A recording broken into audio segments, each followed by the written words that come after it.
Hey, this is a quick one. We just got a new announcement for the new update of version 2.2, which introduces both Seed and Orpheus, and yes, that includes both Seed Senior and Magus as well.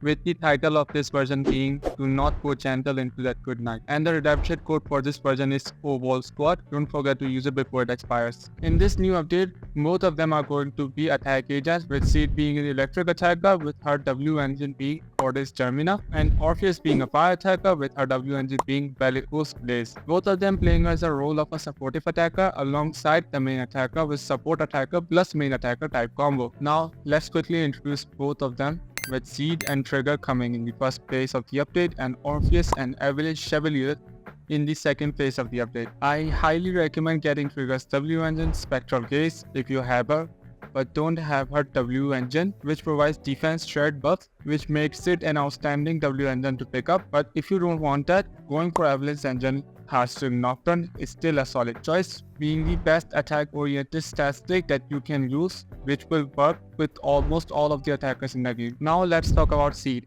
She is clearly designed for some specific type of people, but moving on. Seed is a type of attack agent that uses a specific term called Vanguard for the type of main attack agent she is paired up with, and provides massive damage via herself or through her specific buffs given to the main attacker and to herself. But we cannot go into any further details because this video is going to become very long and I need to post this video very soon. Now, let's talk about Orpheus and her partner Magus. Being a talking 50 caliber tailgun, Orpheus relies on Magus to do most of the damage for her and provides off-field damage, slash aftershock damage and defense threat buffs and other important buffs as well. She has a specific ability called Bottled Heat, which she can use after the bar has been built up to a certain point to fire lasers through Magus to deal massive fire damage. This is all good and all, but the part I'm most interested in is that they said that NB is currently undergoing quote-unquote intense confidential training.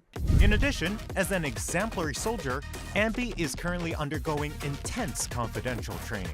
I have no doubt that Soldier Zero Ambi will soon activate her inner potential, stealing the spotlight and showing off her much improved prowess. Does that mean she is going to get even better? Like a buff to her? That would be very good because she needs it right now. As of currently, she is not receiving very well by the community. But in my opinion, she is a very good character and I like how she plays. Her playstyle is very difficult to play by a lot of people and I completely understand. But I still don't get why she is getting so much hate. Yeah, she has massive downside, but still, she is very good for her role. By the way, I'm saying this even though I don't have a WLN and I still like her fighting style very much. I used to not like her at first when I pulled her, but as time went on, I started to like her more and more to the point that she is my second main attacker right after Evelyn. And I only play Miyabi and Yishuan as a obligation to clear content like Deadly Assault, not as a fun character that I want to play with. There is also a Bamboo named Mercury that I kind of dig the design, not gonna lie.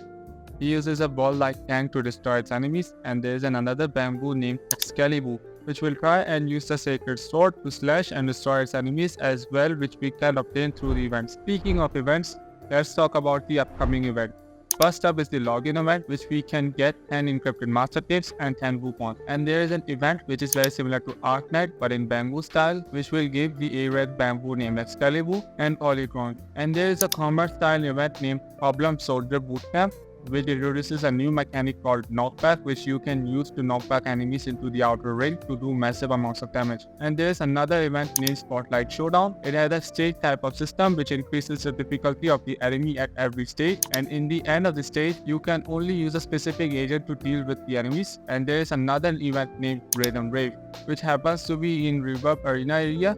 You have to play with the rhythm and beat challenges to obtain polygons. And there is also music that you can hear on YouTube and Spotify that can be played in the challenges in the events, which is very cool. There is an event named Enna Treasure Hunt, which is also a nice source of polygons as well. When completed, will give these cool looking figurines to put on your shelves in the Phaeton's room, and they are also expanding the shelves so you can put even more figurines as well. Lastly, there's also a Wish Bottle Adrift event, which is just use your energy to gain more polygons type of event. There's also a new boss which is extremely sus, bro. If not breedable, then why breedable shape? I feel like that she doesn't belong here and looks like a character pulled straight from Nikke, and I feel very bad for fighting her because, you know, she's a female and a very hot female at that. Moving on, there are two new tribe decks being introduced.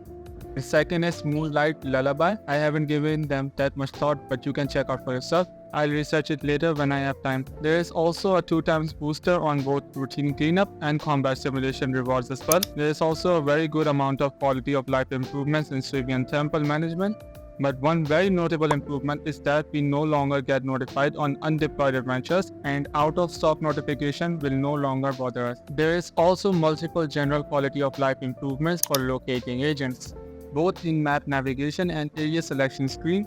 And there is also another improvement which allows you to choose which of the siblings you can send for the trust event type of mission. And you can now hide the unwanted agent to a click of a button. And they also added a WND recommendation system which allows us to see what the majority of the player base is using for that W engine. And lastly, it seems like that Zenless Zero and Razor are collaborating with them and giving our products themes after Hoshimi Miyabi, which is very nice.